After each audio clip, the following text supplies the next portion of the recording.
इस वक्त की बड़ी खबर आपको बता रहे हैं। यूक्रेन संकट पर इस वक्त की बड़ी खबर सामने आ रही है। प्रधानमंत्री नरेंद्र मोदी ने यूक्रेन के राष्ट्रपति से यहां पर बातचीत करी है। ज़ेलेंस्की ने रूस के हमले के बारे में प्रधानमंत्री नरेंद्र मोदी के साथ में जानकारी साझा करी। यूक्रेन पर हमले की भारत को यहां पर जानकारी दी गई है। तो इस वक्त की बड़ी खबर आपको बता रहे हैं यूक्रेन संकट से जुड़ी हुई, जहां पर प्रधानमंत्री नरेंद्र मोदी ने यूक्रेन के राष्ट्रपति से फिलहाल बातचीत करी है। ज़ेलेंस्की ने रूस के हमले के बारे में प्रधानमंत्री नरेंद्र मोदी के साथ में जानकारी साझा करी है। उन्हें बताया है कि यूक्रेन में जो हमला रूस की ओर से किया गया है उसको लेकर अब तक क्या कुछ अपडेट रहा, कितना नुकसान हुआ है और क्या यहाँ पर उनकी रूस के राष्ट्रपति से बातचीत हुई है। इन तमाम पहलुओं को लेकर प्रधानमंत्री नरेंद्र मोदी के साथ में आज यूक्रेन के राष्ट्रपति ने बातचीत करी है। तो इस वक्त की बड़ी और अहम खबर आपको बता रहे हैं। 3 दिन से लगातार ये युद्ध चल रहा है और इसी बीच में एक बड़ी खबर, प्रधानमंत्री नरेंद्र मोदी ने यूक्रेन के राष्ट्रपति से बातचीत करी है। ज़ेलेंस्की ने रूस के हमले के बारे में प्रधानमंत्री नरेंद्र मोदी के साथ में जानकारी साझा करी। अब तक जो भी नुकसान हुआ है या जो भी कार्यप्रणाली अब तक रही है, जो भी प्रक्रिया उनकी ओर से अपनाई गई, सभी के बारे में उन्होंने प्रधानमंत्री नरेंद्र मोदी को जानकारी दी।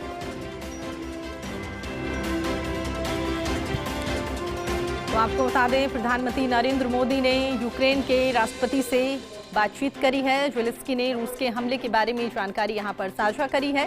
साथ ही यूक्रेन पर हमले की भारत को जानकारी उनकी ओर से दी गई है। तो आपको बता दें, पिछले 3 दिन से लगातार ये युद्ध चल रहा है और इसी बीच में ये बड़ी खबर सामने आ रही है कि प्रधानमंत्री नरेंद्र मोदी ने भी ज़ेलेंस्की से यहां पर बातचीत करी है।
लेकर कोई हल निकाल सकता है, मध्यस्थता की भूमिका यहां पर निभाई जा सकती है।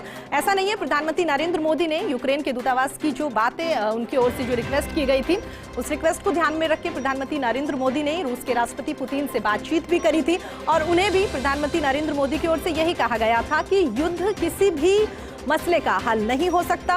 इस पूरे मामले को लेकर शांति से बातचीत की जानी चाहिए। लेकिन पहले खबर सामने आ रही थी, रूस के राष्ट्रपति ने ये कहा था कि वाकई ही अब वो इस पूरे मसले को लेकर यूक्रेन के राष्ट्रपति से बातचीत करेंगे। लेकिन उसके बाद में थोड़ी देर बाद ये खबर सामने आती है कि वो अचानक से अपनी बात से पलट जाते हैं। राष्ट्रपति यूक्रेन के पुतिन ये कहते हैं कि इस मसले पर फिलहाल कोई भी बातचीत नहीं की जाएगी। और आखिरकार जिस बात को लेकर लगातार कयास लगाए जा रहे थे कि यूक्रेन के राष्ट्रपति प्रधानमंत्री नरेंद्र मोदी से यहां पर बातचीत कर सकते हैं, तो ये बड़ी खबर सामने आ रही है। प्रधानमंत्री नरेंद्र मोदी से यूक्रेन के राष्ट्रपति ने आज बातचीत करी और उनकी ओर से ये ट्वीट किया गया है। ट्वीट करके उन्होंने ये जानकारी साझा करी कि प्रधानमंत्री नरेंद्र मोदी से आज उन्होंने बातचीत करी है। तो आप अपनी टीवी स्क्रीन पर यूक्रेन के राष्ट्रपति ज़ेलेंस्की का ट्वीट देख रहे हैं। इस ट्वीट में उन्होंने साफ कहा है कि आज प्रधानमंत्री नरेंद्र मोदी से उन्होंने बातचीत करी है और इसके साथ ही जो भी मौजूदा स्थिति वहां पर बनी हुई है, किस तरह की परेशानियां हैं, सबके बारे में उन्होंने जानकारी साझा करी है प्रधानमंत्री नरेंद्र मोदी के साथ में। कहीं ना कहीं उनकी ओर से जो ये ट्वीट किया गया है, जो बातें कही गई है और जो उन्होंने प्रधानमंत्री नरेंद्र मोदी से बात करी है, इस बात से उन्हें पूरी उम्मीद है कि प्रधानमंत्री नरेंद्र मोदी या भारत ये जो युद्ध चल रहा है इसमें एक महत्वपूर्ण भूमिका निभा सकता है। भारत हमेशा से ही शांति प्रिय देश रहा है, तो उन्हें पूरी उम्मीद है कि शायद प्रधानमंत्री नरेंद्र मोदी दोबारा इस पूरे मसले को लेकर, इस पूरे विवाद को लेकर आने वाले दिनों में मध्यस्थता की भूमिका निभा सकते हैं। बातचीत यहां पर रूस के राष्ट्रपति से कर सकते हैं। हालांकि प्रधानमंत्री नरेंद्र मोदी एक बार इस पूरे मसले को लेकर रूस के राष्ट्रपति से बातचीत कर चुके हैं, जहां पर उन्होंने इस बात को ही दोहराया कि वाकई ही किसी भी मसले को लेकर या कोई भी अगर विवाद है तो बातचीत के जरिए उसे सुलझाया जा सकता है। बातचीत यहां पर की जाएगी तो शायद यूक्रेन पर जो संकट है ये भी धीरे धीरे आने वाले दिनों में टलता हुआ दिखाई दे सकता है।